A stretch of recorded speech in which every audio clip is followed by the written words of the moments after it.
collection un petit peu plus triste que d'habitude, plus contrainte. En tout cas, c'est un réel plaisir d'accueillir le volant masqué, et surtout avec le thème de l'art parfait, c'est vraiment une circonstance. Voilà, donc je vous souhaite une bonne soirée. Merci. Moi, je veux bien vous remercier tous d'être venus. Je ne vais pas dire très nombreux, parce qu'effectivement, comme dit Stel, on a un petit peu été obligé de réduire le volume. On est très content au Gouélan de pouvoir, cette année, faire quelque chose enfin, même si ce n'est pas le festival, parce que les contraintes étaient beaucoup trop importantes. Je remercie donc les bénévoles qui se sont quand même investis cette année. Je remercie JD. Je remercie tous les comédiens qui vont intervenir sur ces 3 jours et sur toutes ces lectures. Non, pas quand même. Un peu quand même. Voilà, donc je vous souhaite de passer un très bon moment dans le bar parfait. Tu me garderas un verre? Oui, mais d'abord on va attaquer avec James Cromley, dont plus personne ne parle tellement, mais qui a écrit, je ne sais plus quelle année, un roman qui s'appelle Le Dernier Baiser, qui est un hommage évidemment à Raymond Chandler, qui non seulement est un des grands du roman noir, mais en plus qui est mon maître. Je l'avais rencontré, il est mort avant. Donc je lis le début, et il faudrait qu'on m'arrête au bout de 20 minutes. Alors au bout de 20 minutes, vous applaudissez. Quand j'ai finalement rattrapé Abraham Treherne, il était en train de boire des bières avec un bulldog alcoolique nommé Fireball Roberts dans une taverne mal en point, juste à la sortie de Sonoma, en Californie du Nord, en train de vider le cœur d'une superbe journée de printemps. Treherne était à près de 3 semaines de foire et de balade, et avec ses fringues kaki toutes fripées, le grand homme ressemblait à un vieux soldat au bout d'une longue campagne qui essaierait de faire durer ses bières pour faire passer le goût de la mort qu'il avait dans la bouche. Le chien était vautré sur le tabouret près de lui, comme un petit pote fatigué, et ne relevait la tête que de temps en temps pour boire une lichée de bière dans un cendrier sale posé sur le comptoir.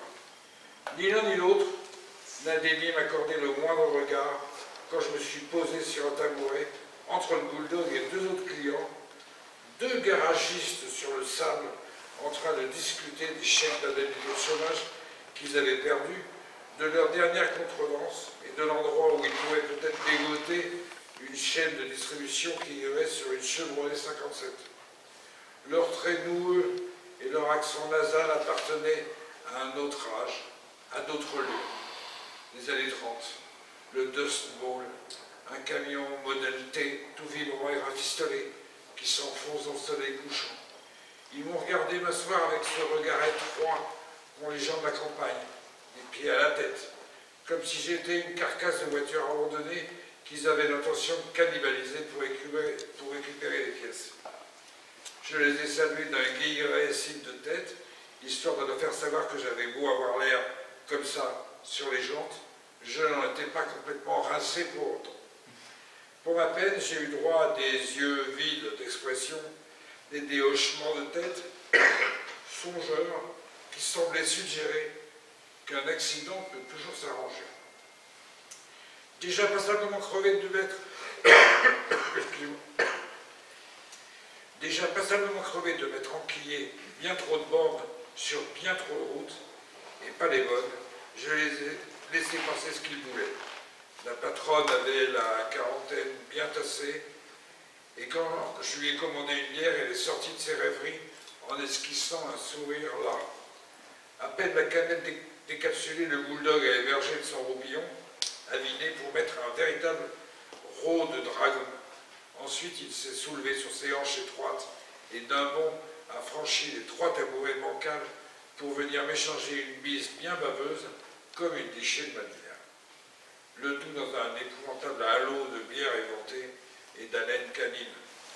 Comme je ne lui ai rien offert, il a relancé la mise en me bavotant partout sur le coude et sur mon coup de soleil.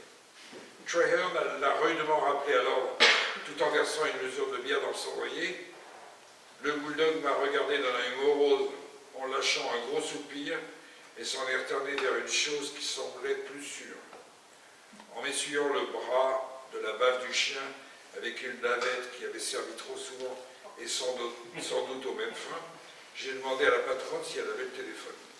D'un doigt, sans rien dire, elle a indiqué l'arrière-boutique, grise de poussière dans la table de billard à poche, où un téléphone noir semblait suspendu aux ombres cendrées. En passant derrière Traherne, je l'ai vu, un bras épais passé autour du cou tout plissé du bulldog, en train de lui réciter des bouts de poème à l'oreille. La falaise sur laquelle nous faisons cap est en train de s'ébouler contre ce vent émeraude du Pacifique, la puanteur saumâtre de la baleine. Ah, et merde, on a pourtant commencé bien tout ça pour devenir les ringards du quatrain et pour finir en merde de chien. Là, il s'est mis à réclamer comme un perdu, comme un vieillard qui cherche ses lunettes. Il pouvait toujours causer tout seul, je n'avais rien contre. Ça faisait une paye que je causais tout seul, moi aussi. C'était exactement ce que j'étais en train de faire l'après-midi où l'ex-femme de Traherne m'avait appelé, assis dans un petit bureau en plein centre de Merriweather, dans le Montana, à contempler la belle poubelle du Prés-Unique qui débordait dans la ruelle par derrière, en train de me dire que ça m'était égal que les affaires soient au point mort, en train de me dire qu'en fait, ça me convenait parfaitement. C'est là que le téléphone avait sonné, et quand elle cause business, l'ex-femme à Traherne, elle cause business. En moins d'une minute, elle m'a expliqué que la santé de son ex-époux et sa modération sur la bouteille laissaient toutes les deux à désirer, et qu'elle voulait que je le retrouve, que je le rattrape, avant qu'il ne creuse lui-même prématurément sa tombe, en levant le cou d'une fois de tombe. J'ai eu beau lui dire qu'il serait peut-être préférable de discuter de ce boulot de vive voix, elle a exigé que je me mette en route immédiatement, sans gaspiller 3 heures à rouler jusqu'à Colden Springs. Pour gagner du temps, elle avait loué les services d'un avion-taxi à Kalispell, qui devait être en ce moment même en vue de Merriweather, par le nord, et qui m'amenait un chèque certifié comme provision, une liste des bars que Traherne préférait dans tout l'Ouest, particulièrement ceux sur lesquels il avait écrit des poèmes après des noubas similaires, et aussi la jaquette de son dernier roman avec sa photo dessus. Et si j'en veux pas de ce boulot, j'avais demandé.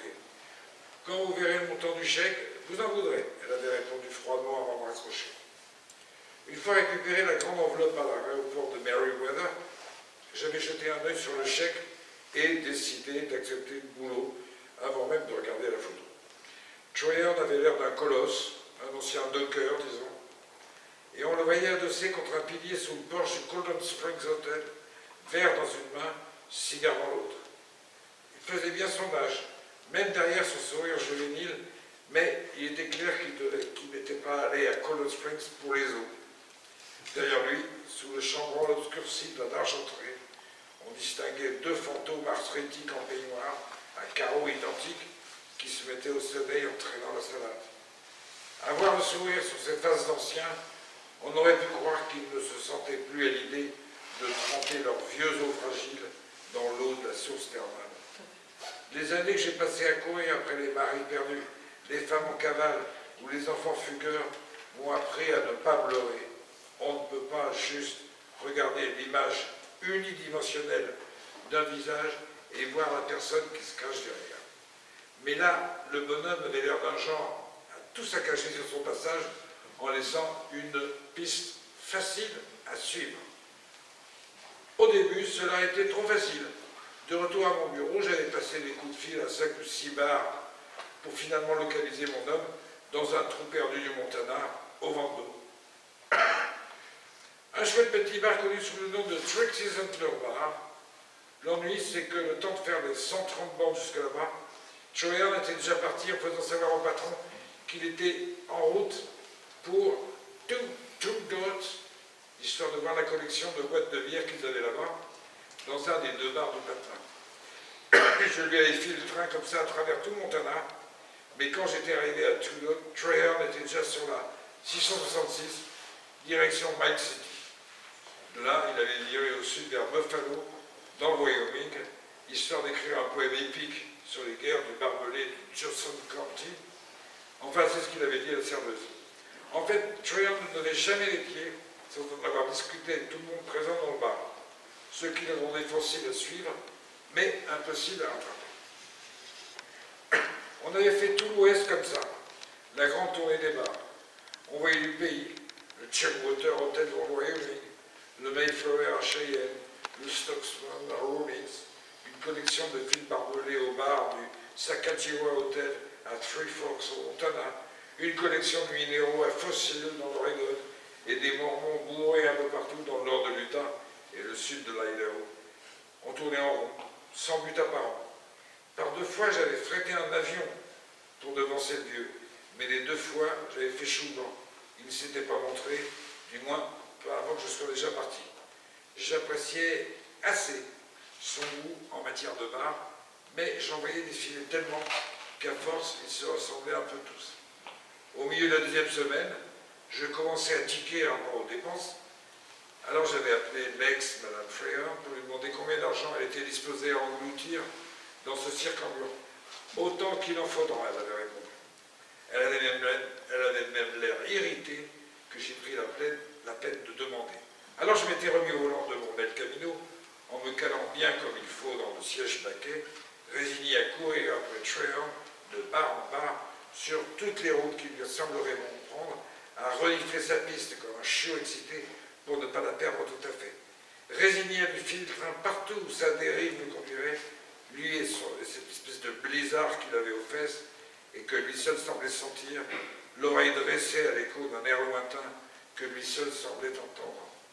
Au bout de 2 semaines de ce régime, j'avais chopé le même bourdon au creux de la poitrine, et si je n'avais pas eu si désespérément besoin de fric, j'aurais sans doute laissé choir Abraham Treherne enfoncer une autre cassette de Willie Nelson dans le 8 pistes et fait de mon mieux pour me noyer dans un fleuve de whisky, moi aussi. J'ai essayé de nouveau la bourringue, mais c'est pour retrouver les gens qu'on me paye, et pas pour me perdre moi-même. Alors je m'étais accroché à sa piste, comme un vieux chien après son dernier raton. Et ça m'avait rendu encore plus cinglé que Treherne si possible. Je m'étais retrouvé à poursuivre des fantômes dans la grisaille des côtes de montagne pour rôder sur leur travers des vallées vertes et grosses des neiges de printemps. Je m'étais mis à dormir dans les mêmes lits de motel que lui, histoire de le conjurer en rêve. Je m'étais mis à me poivrer dans les mêmes bars, dans le vague espoir d'une vision de whisky. Et tout ça était bienvenu, les rêves de motel sinistres, les visions de whisky. Mais c'était de mon propre passé qu'elle sortait, de ma propre dérive à moi. Pour ce que c'était, tout ce qui était de Treherne, j'en avais pas la moindre idée. Et puis, à Reno, j'avais perdu la trace. Il avait fallu que je tourne en rond dans toute la ville, en cercle de plus en plus élargi, et que je pose des questions dans les bars et les stations-service, jusqu'à ce que je tombe sur un pompiste à Truckee qui se rappelait du gros tas en Cadillac décapotable qui lui avait posé des tas de questions sur les bains de boue de Calistoga. La boue était encore tiède quand j'étais arrivé là-bas, mais sa piste était aussi froide que le regard des vieux en train de crever autour des mains. Quand j'avais appelé l'ex-femme de Treherne pour lui avouer mon échec, elle m'avait fait savoir qu'elle avait reçu une carte postale, une photo du Golden Gate, accompagnée d'artistique. Excusez-moi. Le chien scandit le meilleur ami de l'homme, mais sa culotte n'a pas de poche et sa soif n'a pas de fond. Treherne avec cette étrange affinité pour les chiens de bar, elle m'avait dit, surtout pour ceux qui picolent et qui font des tours. Une fois, il a passé 3 semaines à Frenchton dans le Montana, à boire avec un bâtard qui portait une casquette d'officier miniature, des lunettes de soleil et une pipe en épi de maïs. Selon Treherne, il discutait de la campagne du Pacifique en éclusant des verres de liqueur de mûre. Moi, je lui avais seulement dit que c'était elle qui payait et que si elle voulait que je sillonne toute la région de la baie à la recherche d'un chien de bar alcoolo, personnellement, je ne demandais pas plus. C'était effectivement ce qu'elle voulait. Alors j'avais raccroché et m'étais mis en route pour San Francisco, le grand détective sur la piste d'un chien pochetron, une mission idiote, mais c'était ma mission à elle. Je crois que ça nous est fini. Oui. On peut encore. J'aurais évidemment bien dû me douter que la Cité des Lumières grouillerait de chiens de bar, chiens danseurs et chiens chanteurs, chiens qui hallucinaient même. Et ce n'est qu'au bout de 3 jours de recherche, comme j'étais en train d'écluser des gimlets en compagnie d'un caniche rose à Sausalito, qu'on m'avait finalement parlé d'un bulldog amateur de bière, celui de Sonoma. L'établissement était en planche de la voie et situé 40 mètres en retrait de la route principale qui allait à Pétalou. La cavalière rouge de Treherne était garée devant, à l'époque où l'ancienne route était encore neuve, avant qu'on la retrace de façon plus fonctionnelle. La taverne avait aussi servi de station à essence. Le fantôme décoloré d'un cheval ailé hantait encore des murs de planche de la vieille bâtisse. Un petit cheptel de voiture abandonné, allant d'une Henry J. toute trouillée à une Dodge Charger assez récente, mais bien esquintée, gisait enfoui jusqu'aux essieux dans les mauvaises herbes et la poussière. Les orbites vides et béantes de leurs phares manquants rêvaient de Pégase et d'évasion d'asphalte. La taverne n'avait même pas de nom, juste une enseigne toute passée qui pendait du portique incliné en promettant faiblement bière. Les vieilles pompes à jauge de verre étaient parties depuis longtemps, probablement faire l'ouverture d'un de ces magasins d'antiquailles à Sausalito, mais les attaches de leurs bases émergeaient encore du béton comme des phalanges squelettiques dépassant une tonne mal creusée. Allez, encore un tout petit peu. Je m'étais garé à côté, parce qu'après c'est dément hein, ce qui se passe. Je m'étais garé à côté de la cade de Treherne, était descendu de voiture pour m'étirer et déplier les kilomètres que j'avais dans les culs. Après quoi j'avais abandonné le soleil printanier pour l'ombre poussiéreuse de la taverne, le talon de mes bottes se tordant doucement sur les dattes illégales du plancher gondolé. Arrivé là, dans l'obscurité, j'avais poussé un soupir de soulagement. C'était tout à fait mon genre d'endroit. Un endroit où j'aurais bien pu échouer moi-même au cours d'une bringue. Je me serais logé là comme une bille dans un trou. C'est le genre d'endroit où viennent réparer tous les Texans et les gens de l'Oklahoma exilés en Californie. Un refuge pour les gens de la campagne récemment dépossédés. Ceux dont les yeux sont tellement vides d'espoir qu'on peut encore y voir les plaines brûlantes balayées par le vent, les horizons sans fin, presque bibliques, rompus seulement par les barreaux d'un roquetière en felin, et encore plus loin derrière, obscurcis sur les nuages de la colère, le miroitement des orangeraies et des manches de pioche. J'aurais fort bien pu m'y sentir chez moi, un refuge où un homme peut voir dans un ennui serein, se repentir dans la violence et se voir aussitôt pardonner pour le prix d'une bière. Alors, je vous conseille de trouver ce bouquin, donc, parce que la suite du premier chapitre, j'ose même pas y penser. Avec le chien, tout.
Un verre de vin blanc, s'il vous plaît.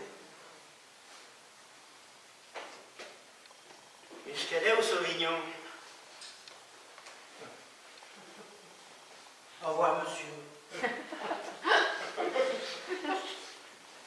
Et je suis sorti du rade. Faut pas pousser.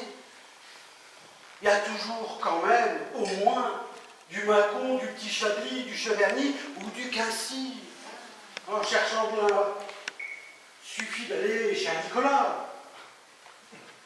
C'est jamais très loin sur notre beau territoire, notre Pinarland, celui que tout le monde nous envie, celui que tout le monde copie. Putain, même au Chili, ils font du blanc.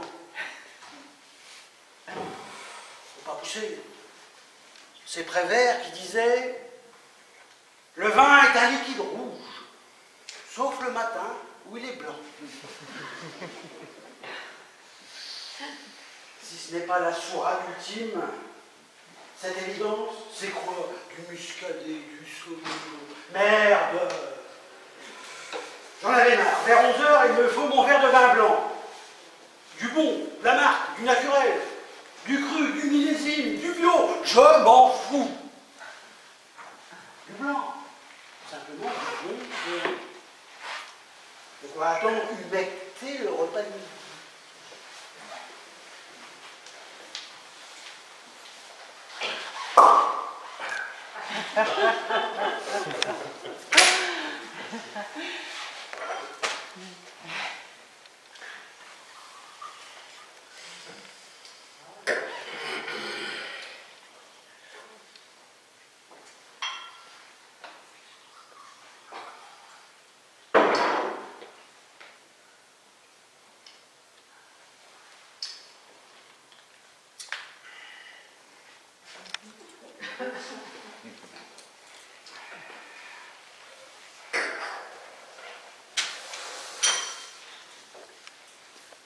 C'est mieux qu'un apéro. C'est une mise en bouche. Une vieille habitude qui nettoie les plombages et hérisse un peu la langue. Un machin qui décape. Le moins sucré possible. Le vin blanc moelleux. C'est une horreur. Autant en prendre du Doliprane avec. Après, au cours de la journée, je pouvais varier, tenter des mélanges. Je ne suis pas vraiment un alcoolique, je suis un ivrogne. Prévert, toujours. Ça fait un bon moment que je pratique. Pendant longtemps, j'ai cru qu'arpenter les trottoirs et essayer tous les bistrots était une sorte de quête sans fin. Un plaisir sans baisse de régime, une étude sans conclusion, une thèse sans publication, mais avec une soutenance de tous les instants. Eh bien non. Ça fatigue, en fait. Tout simplement. Je me suis à force convaincu que boire, c'est épuisant.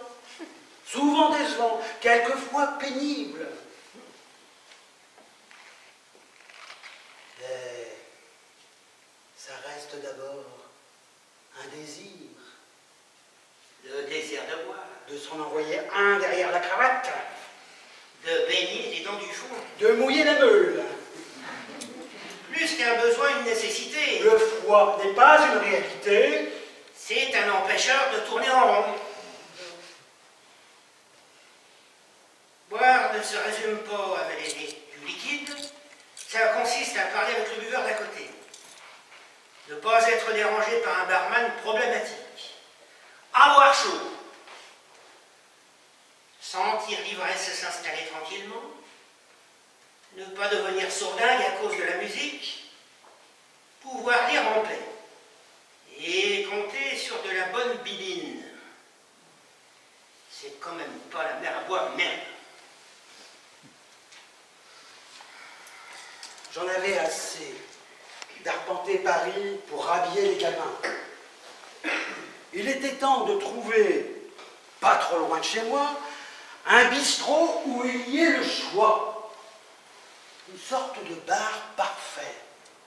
Le bistrot total, le troquet favori, celui qui est fait pour vous. Celui dont vous êtes presque le seul à reconnaître les mérites. Faire le même travail harassant que James Cromley, qui, à Missoula, dans le Montana, déclarait l'avoir cherché longtemps. Pour la bière et le whisky, il l'avait trouvé. Ce n'était pas le bar le plus rutilant de l'extérieur, il ne payait pas de mine. Mais il était alors revenu pour le reste de sa vie, à peine une éternité. Il y était dans la ouate.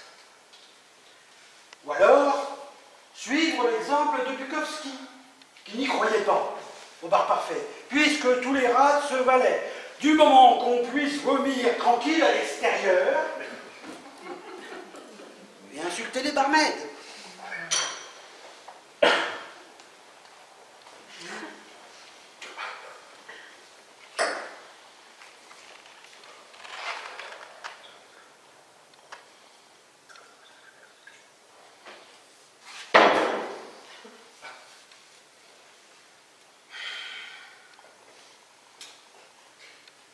s'était barré. Ça faisait 2 ans. Un drame. Un vrai drame. Un événement qui tue, à coup sûr. La moitié de la population est remplie des débits de poissons. A pleuré pendant des jours et des jours. A griffé le papier peint et cassé la vaisselle.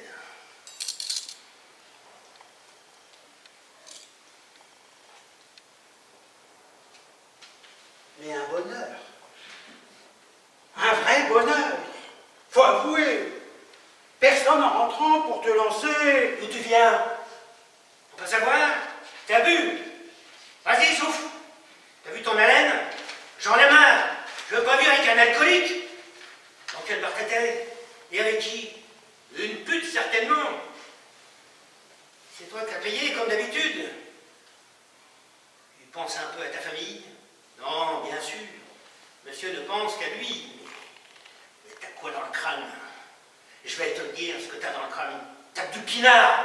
T'as plus rien d'autre. J'en ai marre. Il y a 2 mois, pareil. Je ne le sentais pas, ce petit jour gris et morne. Vers 11 heures, je suis quand même sorti. En me persuadant qu'un ballon de mercuray allait changer la teneur du paysage. Dans une des petites rues en face de chez moi, il y avait des travaux, mais pas de pancarte interdisant le passage. Je me suis pris 25 kilos de béton mou déboulant direct du 5e étage. Ambiance Tex Avery, coup du lapin, dans une nette cassée. J'ai appelé un ami à l'aide et je l'ai attendu. Pour qu'il m'accompagne aux urgences et m'assiste. Et à la radio et tout le tout-in.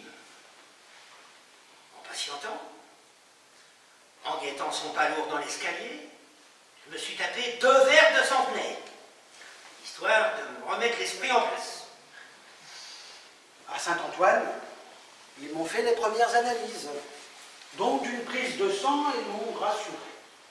Rien de cassé, pas d'écrasement de vertèbres, le rachis impec, rien. Simplement, un des médecins a confié à mon pote en loose dé, et avec un mauvais sourire, que j'avais un taux d'alcoolémie anormal dans le sang. 2 petits verres de rouge et hop, tu deviens un affabulateur et un salaud qui creuse le trou de la sécu. Mon ami aussi, lui aussi se demande toujours. Je suis quand même entré dans un balto. Un peu plus loin, bar tabac, tenu par des Chinois. Les Chinois tiennent tous les bars tabac, tirage et grattage, rapido, BFM du 11e. Une nouvelle dynastie impériale, la dynastie 5. Un verre de vin blanc, s'il vous plaît. Là, on ne me propose rien. On me sert, c'est tout. Du chardonnay, de base. La bouteille avec un bouchon plastique. Putain! Je paye, je bois pas, je sors. Boulevard de Belleville, fini, terminé. Faut mieux tout de suite que je m'achète une bonne boutanche, chérie. Et que je me la cogne tranquille à la maison. Ça me reviendra moins cher et au moins j'aurai de la qualité. Me boire ce premier petit verre essentiel tout seul chez moi, avec les odeurs de chaussettes et la vaisselle à faire, c'est atroce comme perspective. Personne pour me raconter des trucs extraordinaires, juste à côté au comptoir. Des trucs extraordinaires. Ou des trucs très très cons.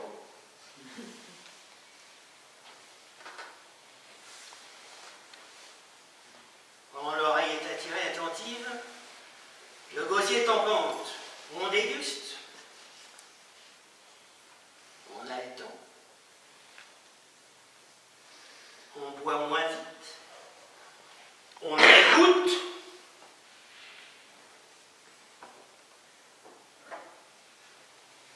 On découvre.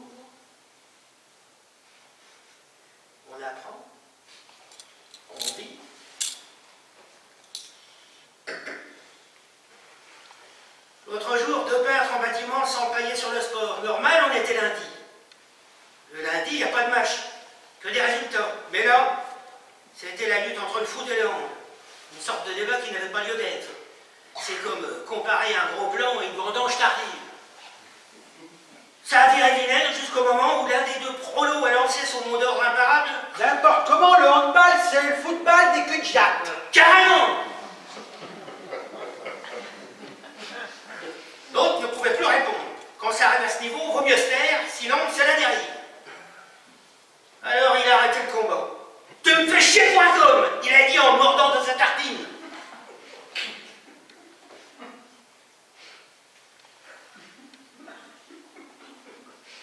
La conversation venait de se terminer brutalement. Dans la modernité. Et mon petit Macon n'en était que plus abrasif. La vraie vie. Ma journée était sauvée. Bon, c'est vrai. Dans la plupart des rades, faut se farcir les propos sur la baballe. Et ça, il n'y a pas que le lundi, c'est tous les jours de la semaine. Et aussi la politique. Et tous les piturins qui se verraient bien Premier ministre. Ou en entendant, secrétaire d'État du verre à pied.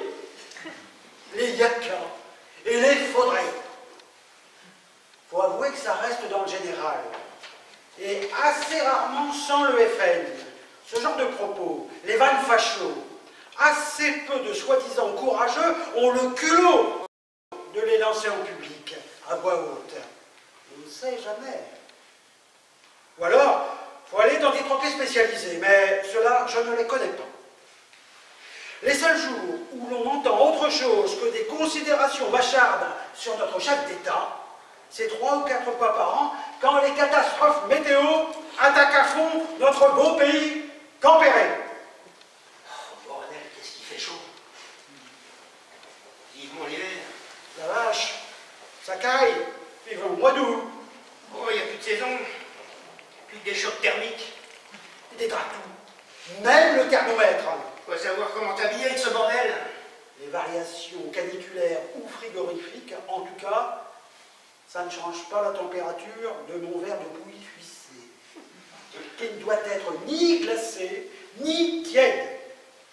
Quand il fait chaud, ça me désaltère. Quand il fait gla-gla, ça me réchauffe. Ne pas oublier les bistrots où les habitués sont des marrants. Combien de fois ai-je entendu le type commander au garçon? Une altère, s'il vous plaît. Non, plutôt 2. Comment ça, une altère, monsieur? Ben oui, boire des altères. Mais il faut se méfier de la flotte, car l'obus éclate. C'est vrai, on les oublie vite.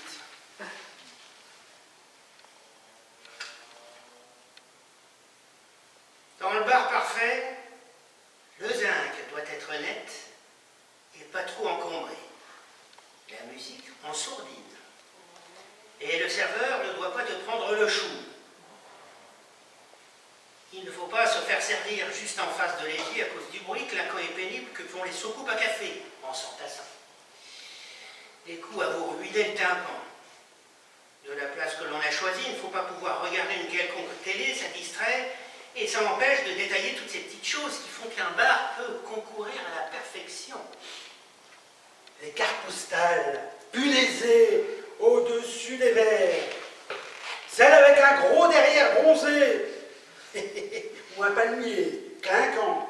Les petites affichettes imprimées, crédit est mort. N'engueulez pas le patron, sa femme s'en charge. Si tu fais crédit, tu perds un ami. Un breton sans beurre, c'est un breton qui meurt. Un verre de vin par jour, c'est la santé pour toujours.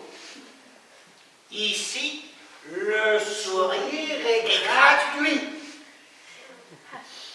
Tous ces conseils cyniques et profondément passéistes qui correspondent souvent à la tronche bourrue du limonadier et quelquefois son cul.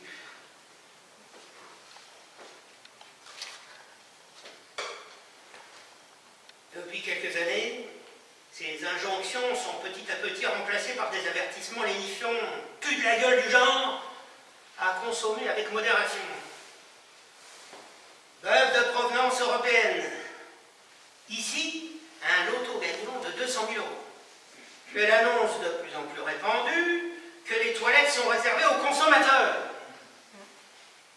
Dans un bar parfait, on ne te donne pas une petite pièce grisâtre pour pouvoir aller pisser. Un bar total doit en permanence avoir en son sein un gus qui va crier en tapant sur le zinc « Je me descendrai bien une petite côte !» Allez, un dernier pour la route, ou bien celui-là je perds. La tradition, ça fait rigoler même quand on n'en a pas envie. Comme moi, aujourd'hui. Ce dont j'ai envie, c'est tout simplement d'un clair verre de vin blanc. Dans un bistrot de rêve, il y a forcément le Parisien. On attend souvent que le salaud qu'il a déjà dans les mains le lâche enfin. On le parcourt alors d'un œil, distrait en trouvant toujours que c'est un vrai torchon, et qu'ils ont beau faire des efforts, tant qu'on peut lire gratos. Ça a une grande chance d'être nul. Mais le Parisien a du souci à se faire, les journaux gratuits, forcément sales et à moitié déchirés, tendent à le remplacer sur le zinc, le plus souvent par terre.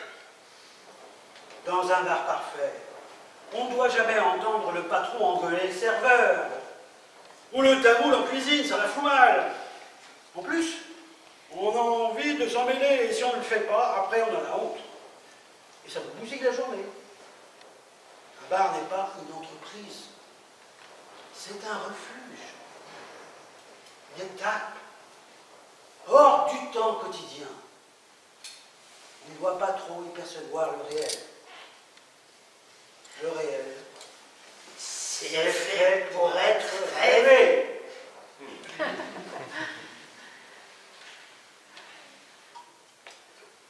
Le bar parfait, Jean-Bernard Couy, disponible dans toutes les bonnes librairies.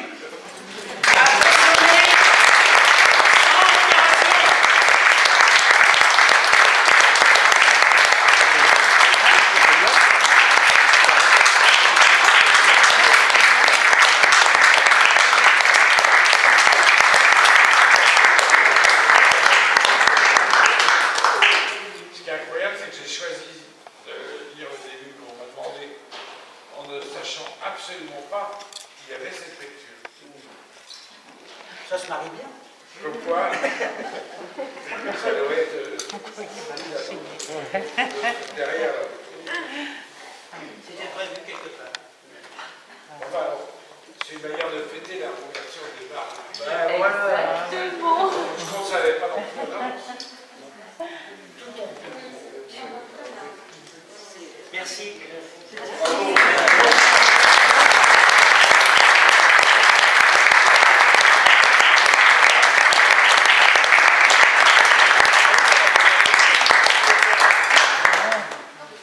On n'a pas le droit de consommer.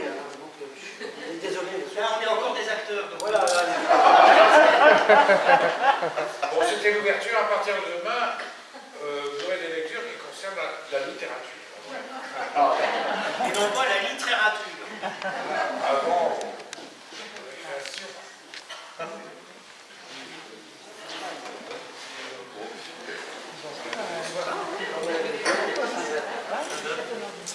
Merci.